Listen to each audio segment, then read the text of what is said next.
여기까지 이렇게 학교를 쭉 하나하나 알아봤는데 너무 어렵죠. 학교도 많고. 그래서 제가 생각하는 추천을 해드릴게요. 의대를 생각한다, 잘한다. 나는 정말 의대 그냥 가고 싶어 하는 거 말고 잘해서 의대를 생각한다. 이런 학교 저는 세화고등학교 추천을 해요.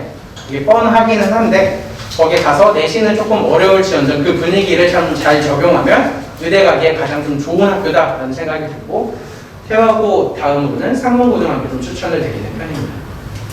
그다음에 이제 의대를 생각하는 여학생, 저 두 개 학교가 아무래도 남학교다 보니까 여자가 갈 만한 학교는 세화여고, 그다음에 서문여자고등학교 정도가 될 것 같아요. 그래서 진선여고도 좋고, 그다음에 숙명여고도 좋은데 이 근처에도 좀 다닐 만한 거리로는 서문여고가 좀 괜찮지 않나라는 생각이 듭니다.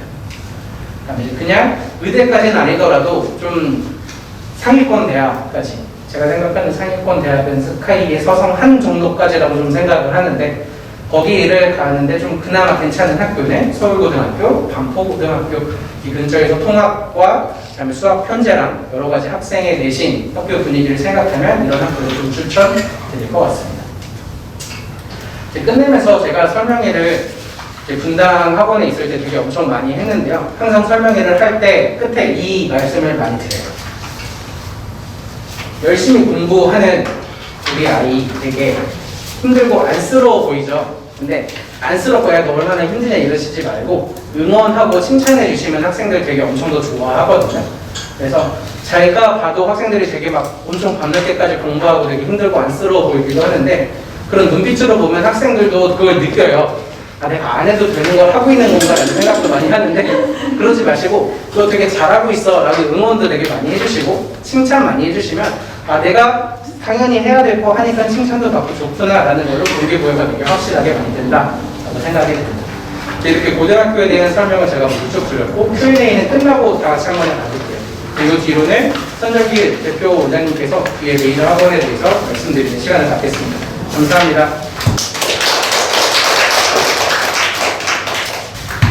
네, 다시 한번 인사드리겠습니다. 메이저 수학학원 대표는 성정길입니다. 준비 되게 많이 했거든요, 부원장님이.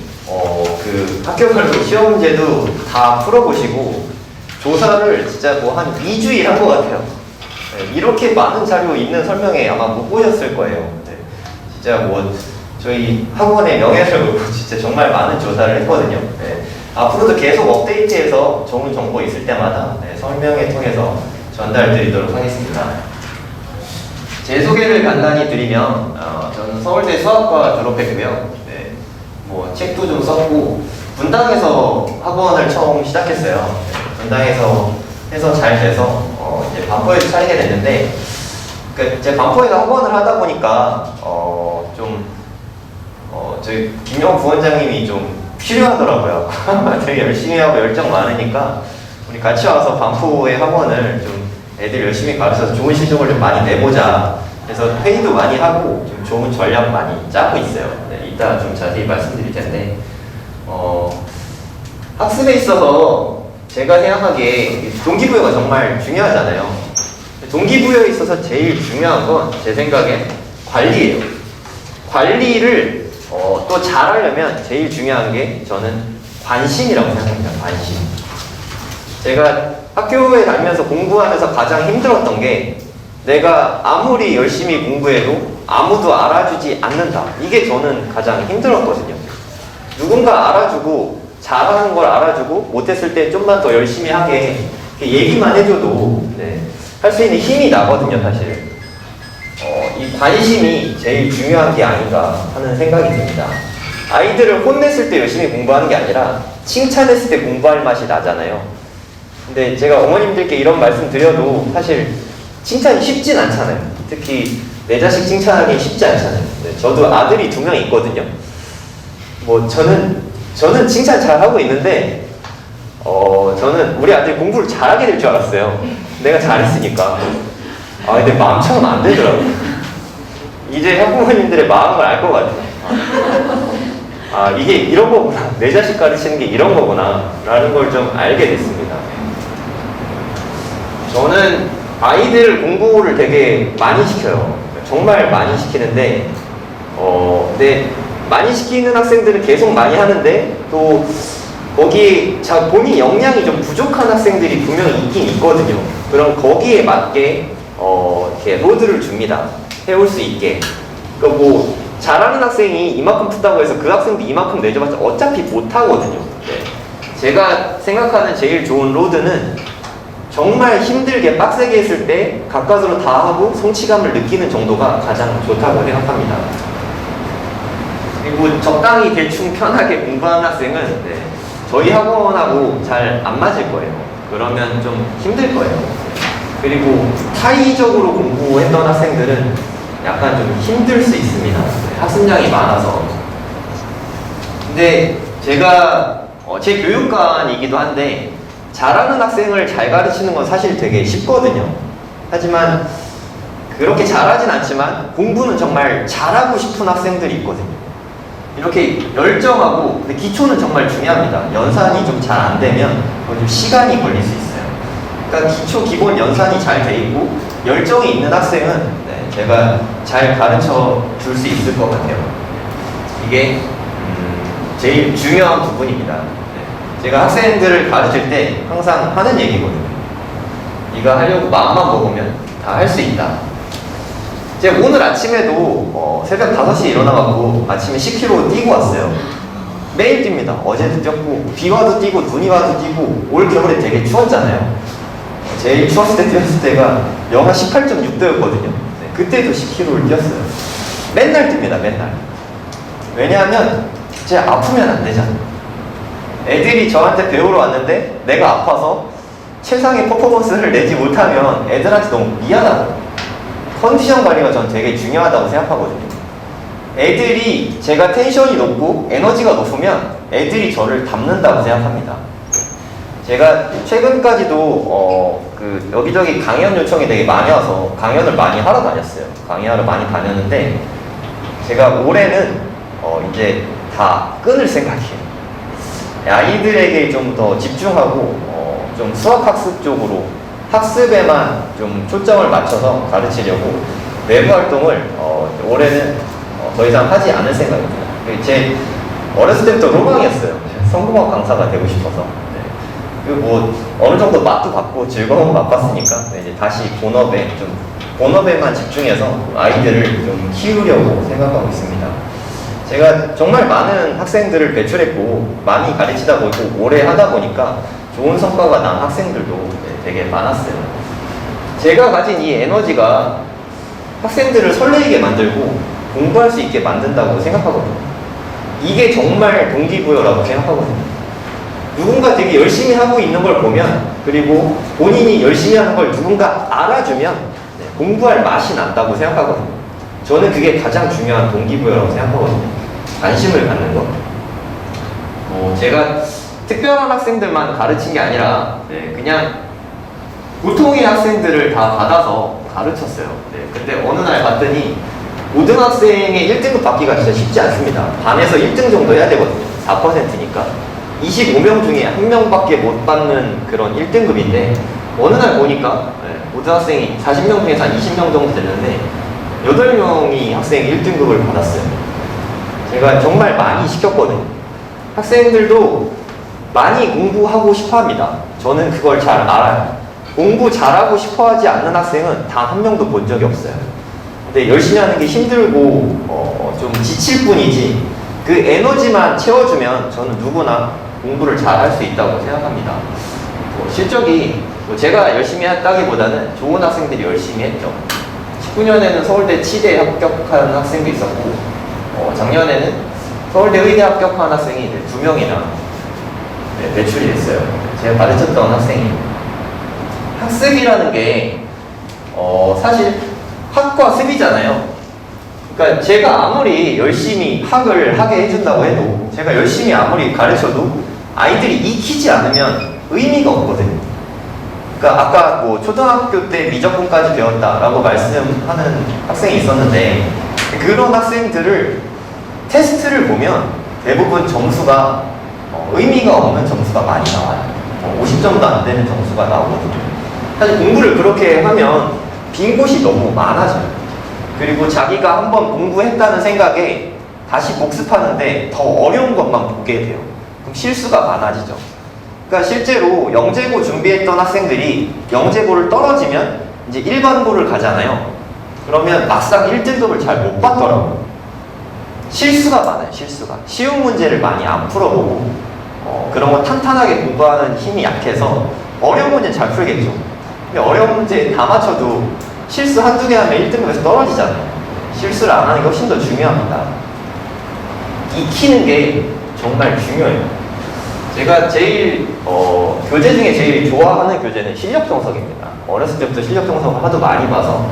근데 저 뭐 시중에 있는 모든 교재를 다 좋아합니다. 그 중에서 하나만 꼽아봐라 하면 실력정석을 꼽을 뿐이지 다 좋습니다. 요즘 책이 안 좋아서 공부 못하는 건 아니잖아요.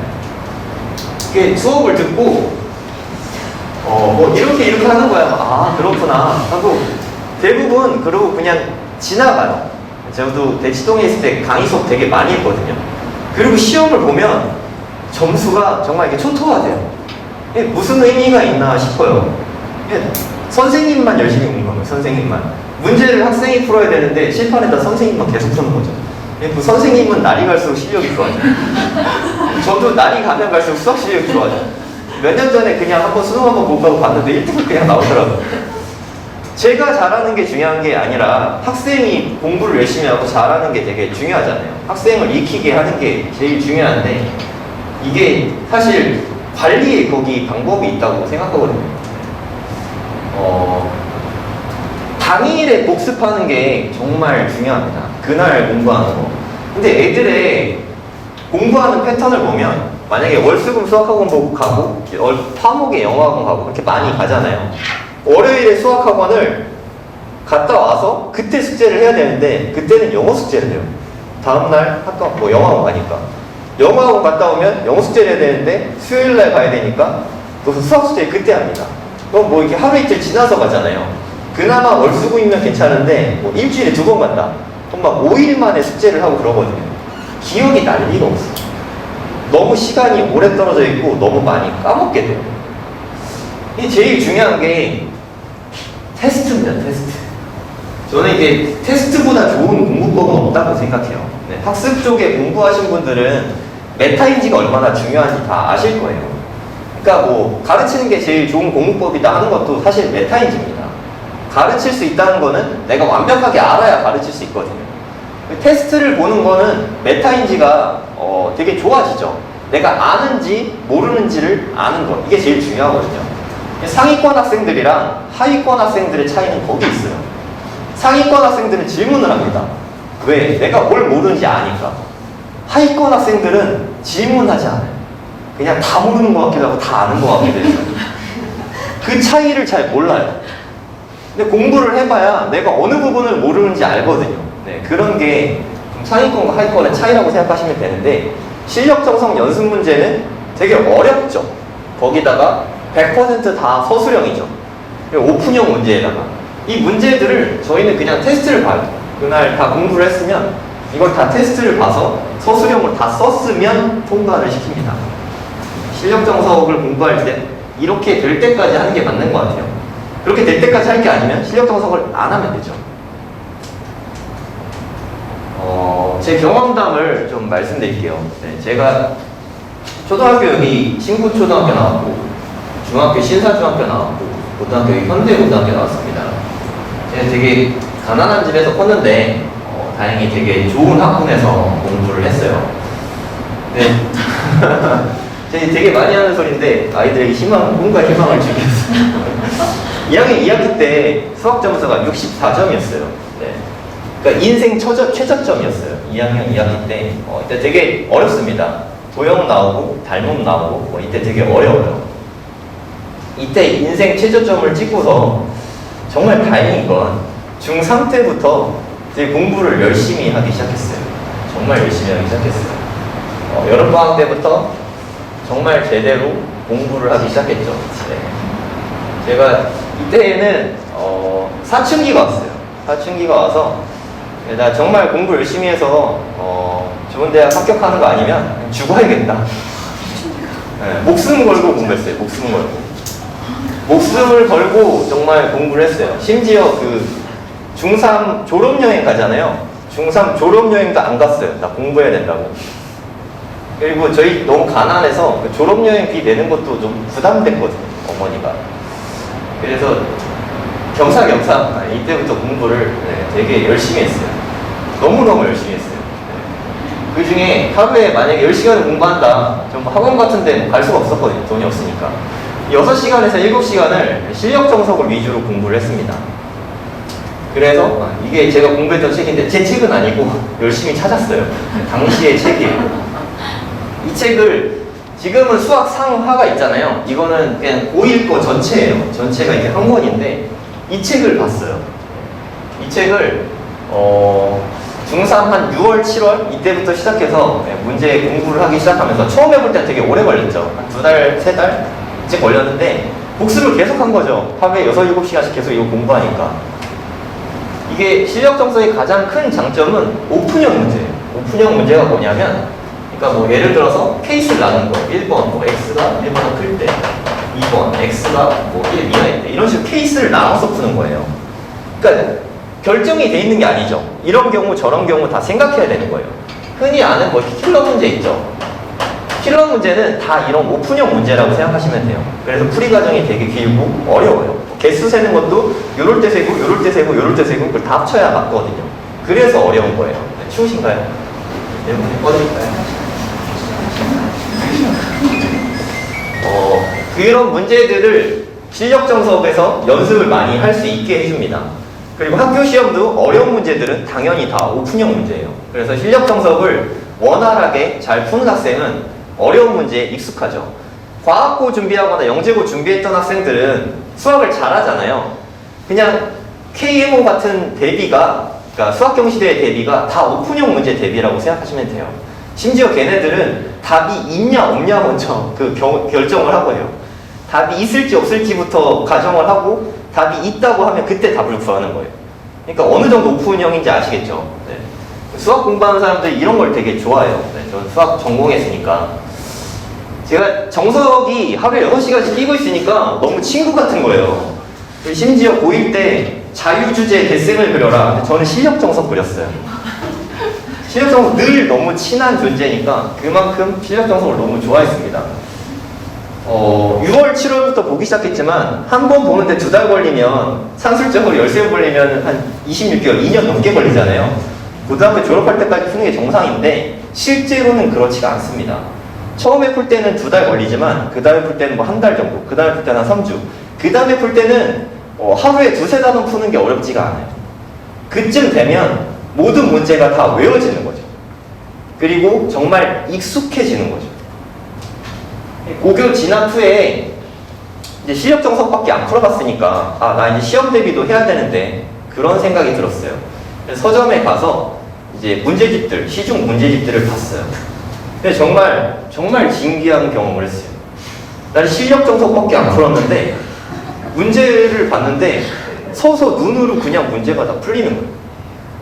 그때의 기분이 얼마나 좋았겠습니까? 제가 뭐 모든 시중에 모든 교재를 다 푼 게 아니잖아요. 근데 한 권의 교재를, 그리고 좀 어렵고 좋은 책이잖아요. 그거를 통달하고 나니까 이게 나머지 교재들은 너무 쉬웠어요. 수학시험도 당연히 너무 안정적으로 100점을 받았습니다. 그러니까 좀 안 풀리는 문제가 단 한 문제도 없었고 50분 동안 시험 보는데 다 끝나고 한 1-20분 정도 남았던 것 같아요. 네. 검토를 굳이 하진 않았는데 그냥 다 맞았을 것 같았어요. 끝나고 다 맞았고. 그럼 수학시험이 쉬웠냐? 이때 수학 평균 점수가 38점이었어요. 네. 그러니까 쉬운 건 아니죠. 아까 뭐 70몇 점 막 이랬잖아요. 네. 그러니까 38점이었는데 100점을 맞은 거죠.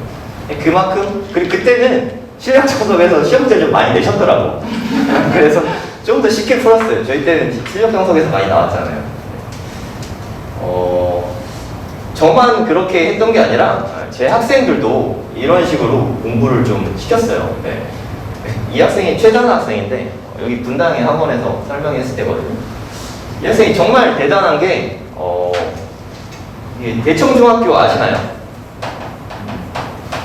대치동에 있는 학교인데 사업밸리스 근처에 있어요. 대청중학교에서 중1, 중2, 중3 3년 내내 전교 1등을 하고 외대부고에 갔어요. 외대부고에 가서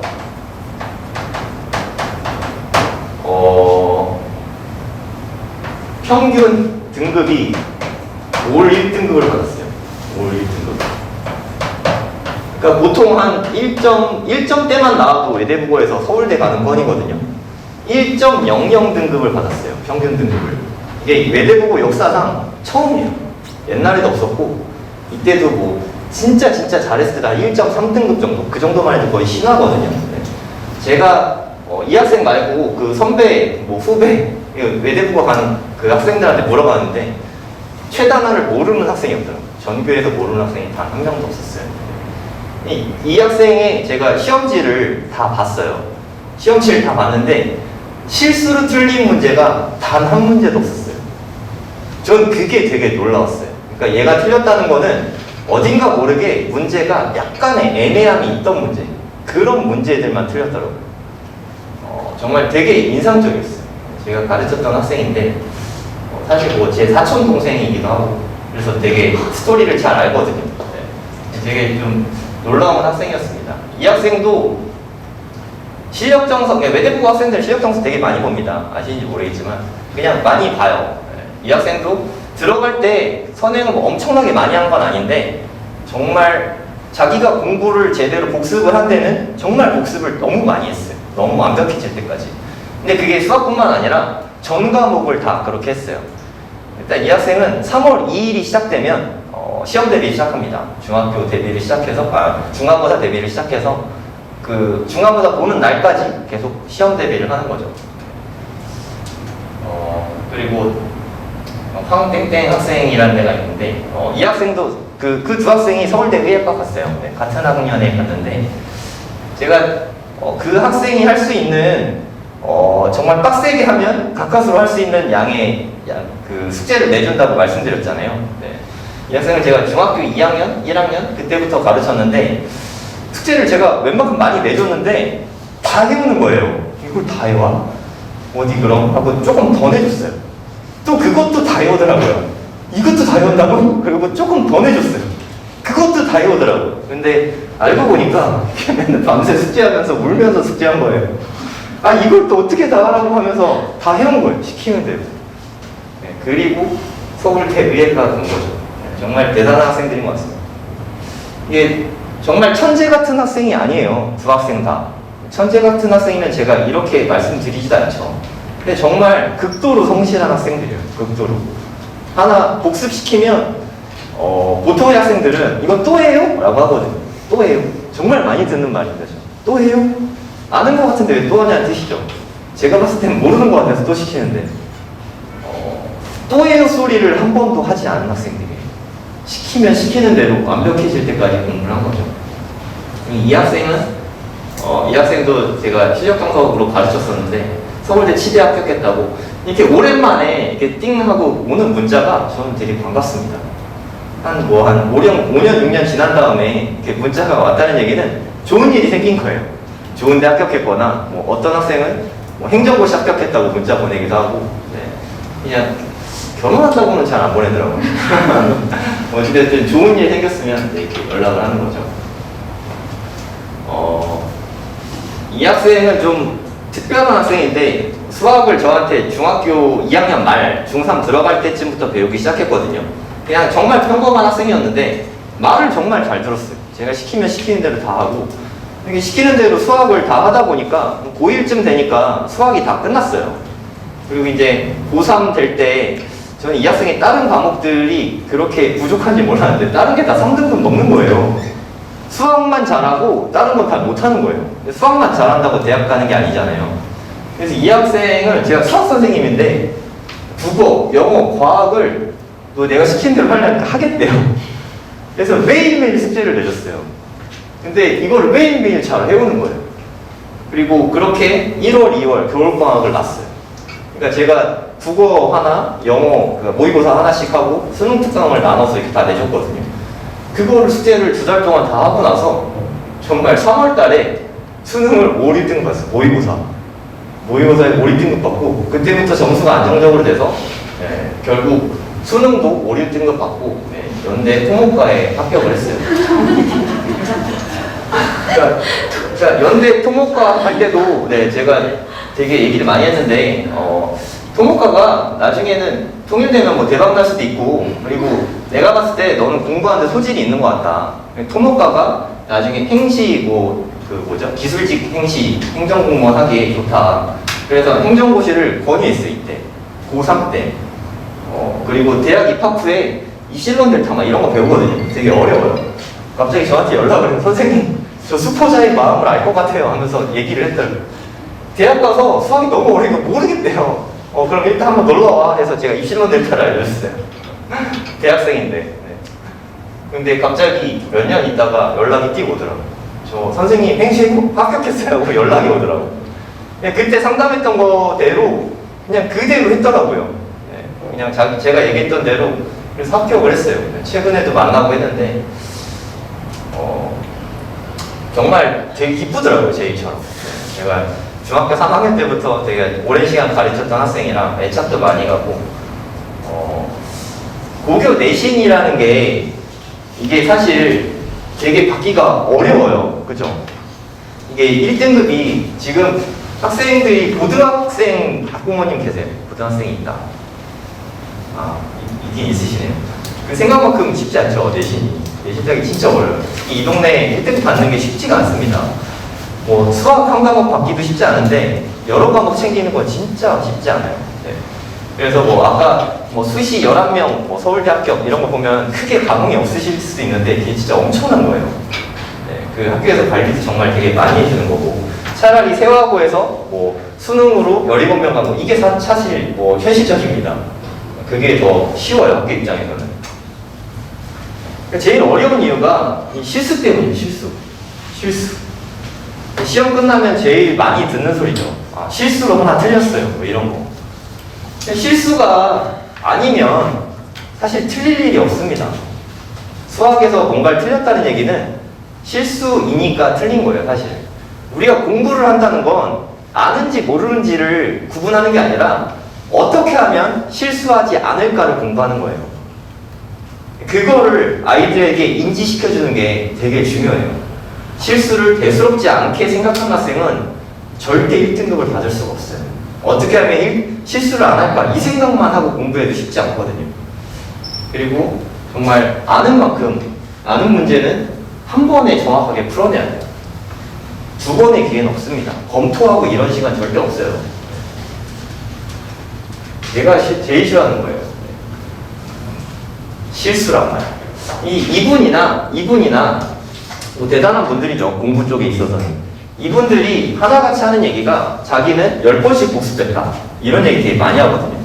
그러니까 제가 처음에 공부를 이렇게 열심히 할 때도 서점에 가서 공부법 책들을 다 봤는데 다들 10번씩 복습을 했다고 하더라고요. 그 다음부터는 저도 10번씩 공부를 하게 된 거죠. 네.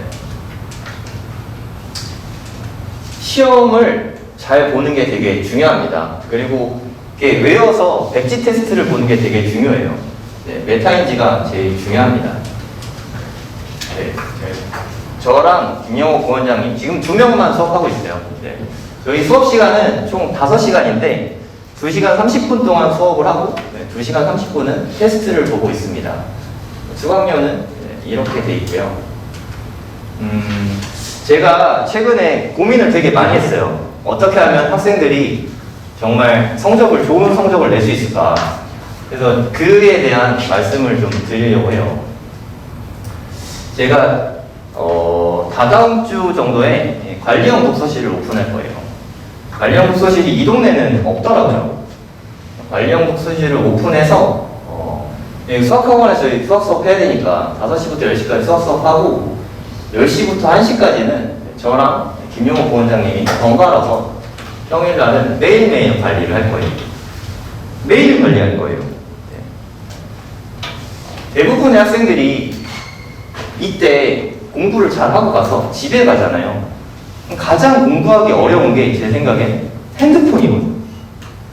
핸드폰 관리를 어머님들한테 부탁을 하면 싸움만 나더라고요. 핸드폰을 갖고 공부를 한다. 이게 될까요? 핸드폰을 갖고 어떻게 공부를 하죠? 저는 모르겠어요. 저는 뭔가 중요한 일을 해야 될 때는 항상 핸드폰을 그냥 꺼놓거든요. 아예 안 보고. 그걸 보면서 뭔가를 할 수 있는 건 불가능하다고 생각합니다. 그래서 당연히 핸드폰도 다 수거하고 학습 관리를 다 할 거예요. 저는 자세를 되게 중요하게 생각하는데 공부하는 자세를 잡는 게 제일 중요하다고 생각하거든요. 정자세로 앉아서 제대로 푸는 학생만 실수를 하지 않는다고 생각하거든요.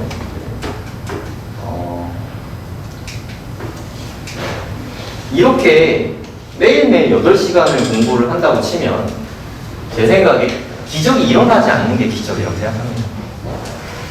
데일리한 게 저는 가장 중요하다고 생각해요.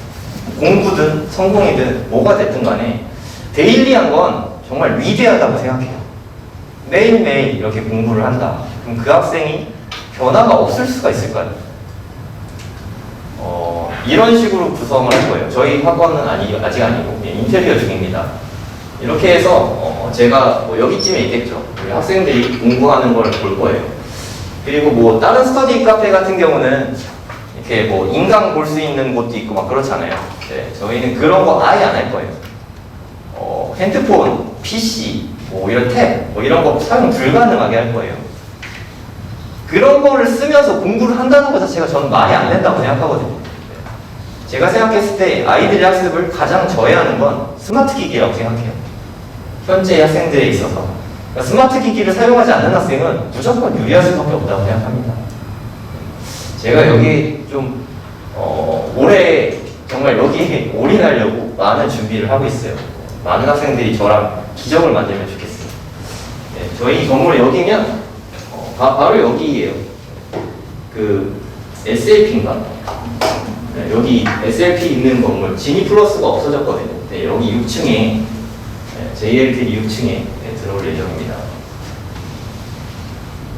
제가 생각했을 때 제가 제일 잘하는 건 관리예요, 관리. 그러니까 아까 제가 성인들 강의한다고 말씀드렸잖아요. 그러니까 외부 강의한 요청이 와서 저 성인을 강의해도 성인을 관리했거든요. 관리 받을 적 별로 없죠. PT나 피부 관리 이런 거 말고. 그분들의 삶을 관리해드렸어요. 그랬더니 그분들이 엄청나게 성장을 하더라고요. 관리라는 게 결국엔 관심과 꾸준히 할 수 있게 시스템을 만들어주는 거라고 생각하거든요. 스마트폰을 다 수거하고 뭐 그냥 스마트 기기 다 못 쓰게 할 거예요. 인강 듣는다. 사실 저는 솔직히 말씀드려서 인강 듣는 걸 공부한다고 생각하지 않아요. 인강 듣는 건 쉰다고 생각해요. 쉰다고. 쉴 때 보는 거죠. 집중해서 공부할 때 인강을 왜 보죠? 집중해서 공부할 때 내공부해야지. 인강을 듣는 건 너무 많이 듣는 건 저는 손해라고 생각해요. 인강은 최소화해야 됩니다. 그리고 저 학원 원장이지만 학원 다니는 건 최소화해야 돼요. 2시간을 학원에서 배웠으면 최소한 3시간은 익혀야 돼요. 저는 그렇게 생각하거든요. 요즘 애들을 보면 국어, 영어, 수학, 과학, 국어 뭐 이거 다 다니니까 학원 수업만 듣고 익히는 시간이 없어요. 그러니까 맨날 점수가 똑같죠. 그리고 저랑 부원장님이랑 실장님이랑 관리를 다 할 거고요. 특히 10시부터 1시까지 이 시간이 가장 아이들이 진짜 순수하게 공부할 수 있는 시간은 대부분 이 시간이라고 생각하거든요. 이 시간에는 집중해서 관리할 거예요.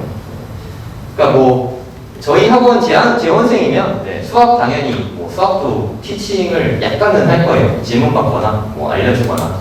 그리고 저희 학원 재원생이 아니면 사실 좀 조심스러워요. 다른 학원에서 배우는 게 저희랑 좀 다를 수 있잖아요. 다른 학원에서 배웠는데 뭐 제가 가르쳐 줬는데 저기 선생님 그거 아니라는데 하면 되게 트러블이 생길 수 있으니까. 그러니까 다른 학원 다녀도 관리는 다 할 텐데 수학 티칭은 재원생에 한해서 해줄 생각입니다. 학기 중에는 평일날은 오픈은 3시 정도 할 거고 새벽 1시까지 할 거예요. 이때는 저랑 김영우 원장님이 관리해 줄 거고요. 그리고 여름방학에 메이저 시간표예요. 저희 학원 시간표. 이게 반드시 주 5일을 해야 되는 건 아니고 이때부터 가능한 거예요. 9시부터 2시까지. 제가 예전에는 9시 수업이 왜 이렇게 인기가 많은지 잘 몰랐거든요. 저희 아들이 초등학교 가고 하다 보니까 9시에 집에 있는 게 왜 이렇게 부담스러운지. 코로나 때문에 다들 너무 힘드실 텐데 저희 학원에 9시부터 2시까지 공부하고 이 다음에 뭐 또 스터디 카페 가서 공부하게 제가 다 짜놓겠습니다. 그리고 상부에 온 학생은 오전에 다른 학원 있거나 하면 12시부터 5시까지 수업이 있어요. 그리고 이렇게 방학 때나 그러니까 시험 기간 주말이나 방학 때 평일날은 오전 9시부터 새벽 1시까지 오픈을 할 거고, 저희가 9시부터 이렇게 방학 때 수업하니까 새벽 1시까지 관리하는 건 좀 어렵고 현실적으로 오후 5시부터 10시까지 저희가 집중 관리를 직접 할 생각입니다. 이렇게 스터디 카페 비용인데 학기 중에는 35만 원이고 방학 중에는 원래 50만 원인데 방학 때 시간이 길어서, 근데 올해 이번 여름방학은 뭐 이제 시작이니까 학기 중과 동일한 금액으로 월 35만 원. 네, 저희 학원 수강료랑 생각해보면 네, 되게 저렴하죠. 또 월화수목금토일을 다 다니는데 현재 어머님들이랑 상담을 해보면 학생의 상태를 대부분은 잘 모르세요. 그러니까 어디까지 했어야 하면 미적까지 했는지는 아시는데 그게 미적의 상태, 수학 1의 상태, 수학 2의 상태 대부분 잘 모르세요. 그래서 상담을 요청하시면 일단 저희는 테스트를 먼저 보고 제가 학생을 상담을 합니다. 저나 부원장님이 학생을 상담하고 그 다음에 어머님 상담을 해요. 저는 이게 되게 중요하다고 생각하거든요. 학생이 현 상태를 모르는데 상담을 하면 대체 뭘 상담하는지 모르겠어요. 학생이 현재 이런 부분이 부족하고 이런 부분이 좋으니까 이렇게 하면 좋을 것 같다. 대안을 제시해 주는 게 진짜 상담이라고 생각하거든요. 여기 보시면 여기 동봉된 유인물의 맨 끝에 보시면 입학 테스트 신청서가 있습니다. 신청서를 써주시면 테스트 시간 1시간이고 그 테스트를 가장 자신 있는 과정으로 써주시면 좋을 것 같아요.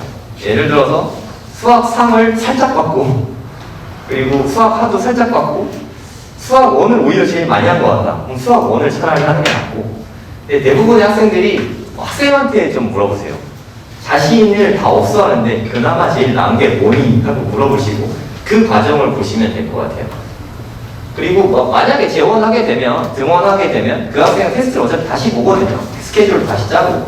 그러니까 학생의 성향을 파악하기 위한 거예요. 학생의 성향을, 그러니까 그동안 얼마나 공부해왔는지, 실수는 어떻게 하는지, 글씨는 잘 쓰는지, 풀이 과정은 좀 잘 쓰는지, 이런 걸 파악하기 위한 용이고, 테스트를 보면, 제가 테스트를 한 학생에게 그 틀린 문제들을 거의 다 알려줘요. 근데 25문제인데 20문제 틀린 학생은 다 알려주기 좀 어렵고, 뭐 한 5문제, 6문제 틀린 거는 제가 다 알려줍니다. 10문제까지 틀린 건 제가 다 알려줘요. 즉석에서. 그러니까 티칭을 해보는 거죠. 얘가 잘 알아듣나? 이해력이 좋나? 그러고 나면 학생들도 공부를 하고 싶어해요. 그리고 정확하게 현 상태를 알 수 있게 됩니다. 저는 이게 되게 중요하다고 생각하거든요. 그 다음에 어머니 상담을 방문하셔도 좋고 전화 상담도 좋고 수업 중에는 좀 방문 상담이 어렵고 수업 끝나거나 전에 상담이 가능합니다. 네, 신청서 써주시면 오늘 내일 중으로 다 일정을 다 잡도록 하겠습니다. 비용은 전혀 없고요. 다른 데는 만원 받고 뭐 등록하면 빼주고 하는데 뭐 저희는 받지 않습니다. 예약 신청서만 써주시면 됩니다. 여기서 마치도록 하겠습니다. 감사합니다.